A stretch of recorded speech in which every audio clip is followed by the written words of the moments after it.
Hey everyone, this is Laura Robinson from the Chattanooga Area Food Bank, and this is our Garden Network video for June of 2025. I just wanted to show those of you who are in the area that I still have plenty of summer plants left over. I'm going to try to get rid of these, I keep saying this, but I'm going to try to get rid of most of these this week, so if anyone has a need for summer plants, please let me know. I am also starting some more sweet potato slips. I'm starting some peanuts, which are really fun to grow. So those will also be up for grabs at some point soon. I also wanted to show you, I got a big donation of things like this, these reusable seed trays. I also got, they kind of look like these trays. I got a donation of similar to these trays, but they have little pelletized seed starting sections in them. So if you're in any need of any kind of seed starting containers or trays, please let me know. I have a ton of them. I also have these garden markers. So you can see there's lots of stuff. Please let me know if you have any interest in that. I'll go outside. I just wanted to show you kind of some of the things that we have planted. I have numerous beds of peppers planted. These are called Buena Mulata. They're a hot pepper and they're purple. If you can see, their little flowers are purple too. Those were really productive for me last year. I also have a bed of cowpeas, and these are bush cowpeas, which I've never grown before. But that's something fun I'm experimenting with. This is another bed of peppers. These are shishito peppers, which have also been really productive for me. Hey.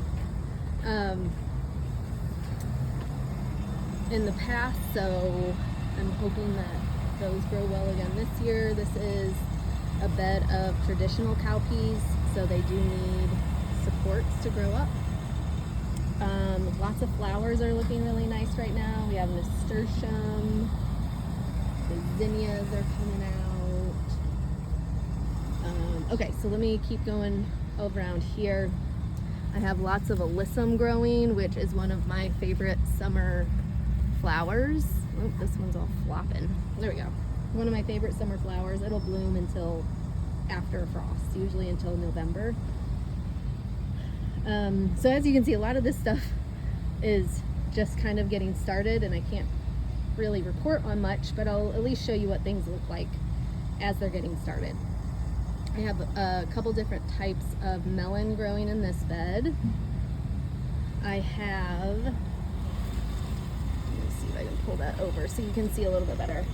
I don't think this is technically called a micro tomato, but it is one that is for containers, and I have a kind of a container cucumber as well that I'll show you, which I think is pretty exciting.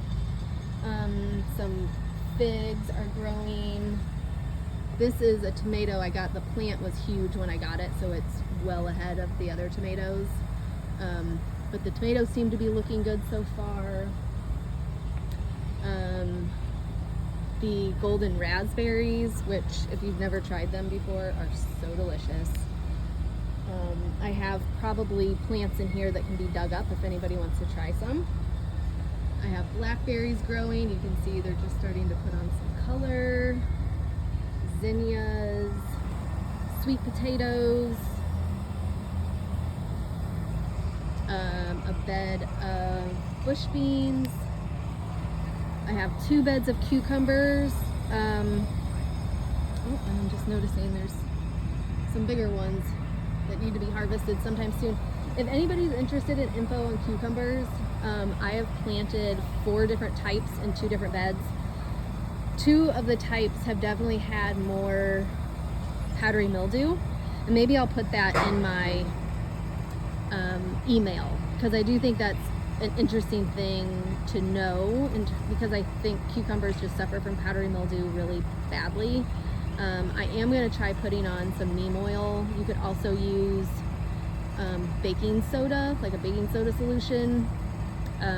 so many ways to kind of combat it, but if you can find varieties that don't have powdery mildew right out of the gate, I think that's awesome. So I'll share with you those couple of varieties. This is holy basil, and it's one of those plants you only have to plant it once and it will reseed itself readily. So but I love it. It's great for pollinators. A lot of people use it for teas too. It smells really great. Another bed of peppers, which are two varieties that I have not tried before. There's a sailfish pepper and a fish pepper, so I'm excited to see how those do. I have a bed of zucchini. I think there's 3 different types in this bed, so again, just gonna kind of see how they do. I did see something where people will kind of trellis the zucchini up, so you can see I have it. I don't have it just laying on the ground. I'm supporting it up, and you kind of make it into like a tree form. So I'm interested to see how they grow that way. So I'll keep you posted there. I have 2 beds of pole beans. The thing with pole beans that I always find is they tend to get diseased fairly quickly. I am gonna try to kind of preemptively spray them. Today I put on a disease control spray. I'm also gonna spray with horticultural oil, which has helped in the past with some issues. So it might be something that you have to kind of think about before you actually start getting problems.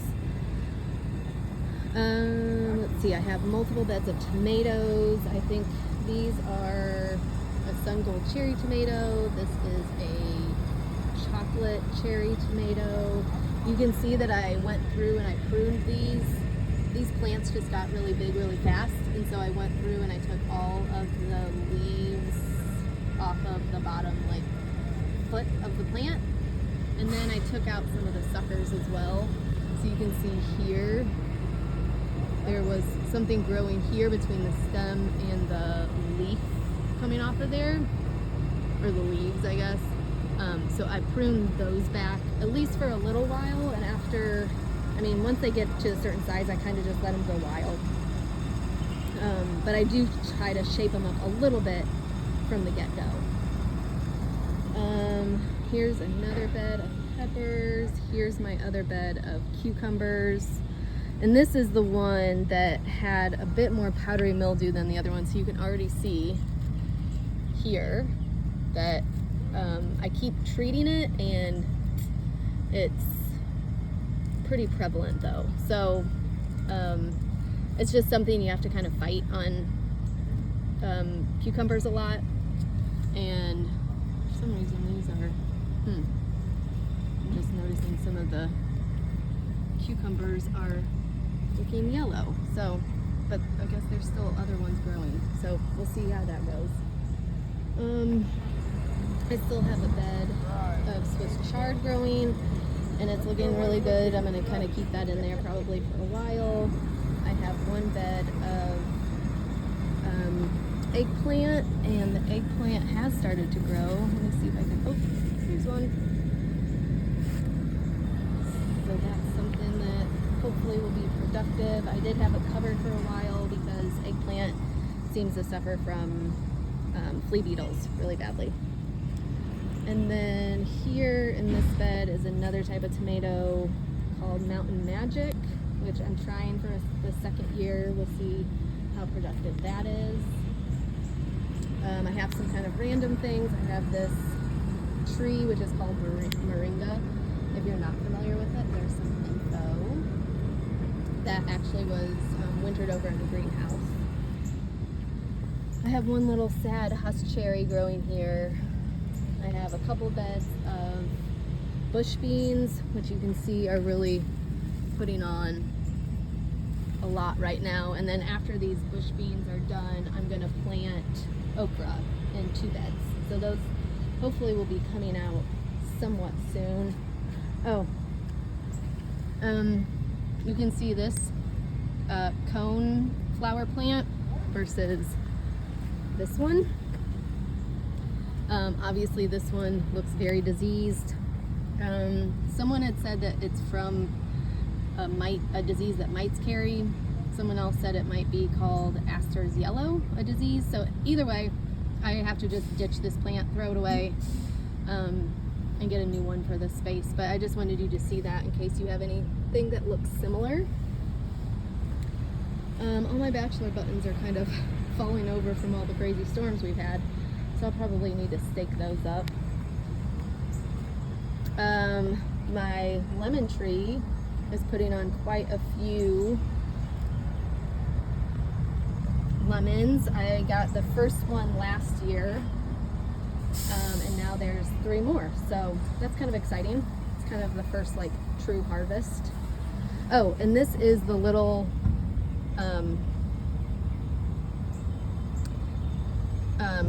bush kind of cucumber that I had mentioned earlier. I did want to show it to you. It's obviously is working well in this 5-gallon bucket, but if you're looking for cucumbers that do well in containers, this one seems to be doing okay. I mean, the leaves aren't looking the best down there, but just an FYI of something I probably will continue to grow. And I think that's about it. Trying to look around to see if there's anything else that I wanted to point out to you. I guess I'll show you one last thing. These pretty Stokes asters are just starting to bloom, which you can see how many blooms there are on these plants, which is pretty amazing. So it'll be fun to see when this whole sidewalk is just filled with them.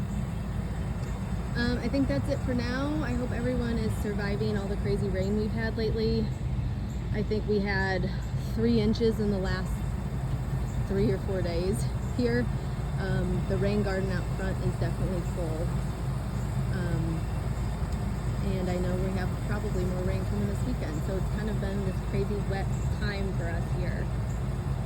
Anyways, I hope your summer gardens are going well, and I hope to hear from you soon. Have a good one.